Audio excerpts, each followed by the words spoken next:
ফিরিয়ে দেওয়া। যারা চালায় না এদেরই দোকান, এটা ওদের কাছে আমরা না, ওদের কর্মচারী আমরা। কত?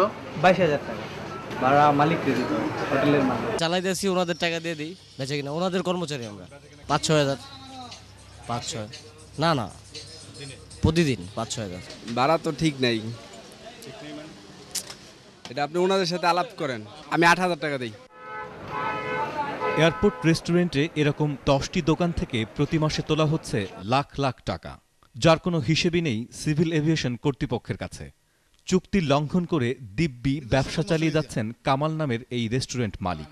না ভাড়া না, আর একটা পরিমাণ দেখেন, আমি চুক্তিপত্র করে নিছি না, ওরা ধর যেখানে একটা কোনো ইয়ে আছে কিনা, সব আমার কর্মচারী গেলে আমাদের দোকান গেগুলো আমাদের চা, আমরা দুপুরে চা বেচতে পারি না, দুপুরে লাঞ্চের কাস্টমারের জন্য, তাদের জন্য চাটা আমরা ফাস্ট ফুডের ব্যবস্থা রাখছি ওই জায়গায়। সারা বাংলাদেশে আমাদের পরিষ্কার পরিচ্ছন্নতা, আমাদের সিভিল এভিয়েশনের আপনার গায়ে যে ডাক্তার এসে সপ্তাহে 2 দিনে আমাদের এখানে চেক করে, কোনো প্রকার আমাদের এখানে কোনোই নাই। চুক্তি বাতিল বলে গণ্য হলেও এর কোনো সদুত্তর দিতে পারলেন না কর্তা ব্যক্তি। বাতিলের তো বাতিল করে তো উচ্ছেদ করতে হবে, বাতিল করে তো উচ্ছেদ করতে হবে, সেটা এমনি এমনি যাবে না। পরিবেশ ওখানে আরো কিছু স্থাপনা, সেটা এমনি এমনি যাবে না, তাকে তো উচ্ছেদ করার জন্য ম্যাজিস্ট্রেট পুলিশ নিয়োগ করা হয়েছে। হজ ক্যাম্পের বিপরীত দিকে সিভিল এভিয়েশনের জায়গায় দোকান তুলে চলছে ব্যবসা। জানতে চাওয়া ছিল এ বিষয়ে কর্তৃপক্ষের অবস্থান।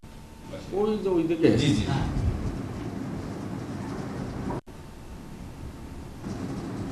একটা তো রেলওয়ে মার্কেট নির্মাণ করতে, এটা নিয়ে ডিসপুট আছে। এটি হযরত শাহজালাল আন্তর্জাতিক বিমানবন্দরের সামনের রাস্তা। আপনারা দেখছেন যে বিলবোর্ডগুলি লাগানো হয়েছে নিয়ম বহির্ভূতভাবে, এই বিলবোর্ডগুলি লাগানো হয়েছে। অভিযোগ রয়েছে বিশেষ কাউকে সুবিধা দেওয়ার জন্যই বা সুবিধা নেওয়ার জন্যই এই বিলবোর্ডগুলোর কাজ দেওয়া হয়েছে। এই সময়গুলো যেগুলো বিলবোর্ড হয়েছে, বিশেষ করে আমাদের এখানে এসে আমরা দেখি এক্সিস্টিং গুলো একটা দিয়ে এসেছে, এখন এটা সর্বোচ্চ অথরিটি দিয়ে দিয়েছে। এই সব বিষয়ে কোনো কাগজপত্রই দেখাতে পারেননি।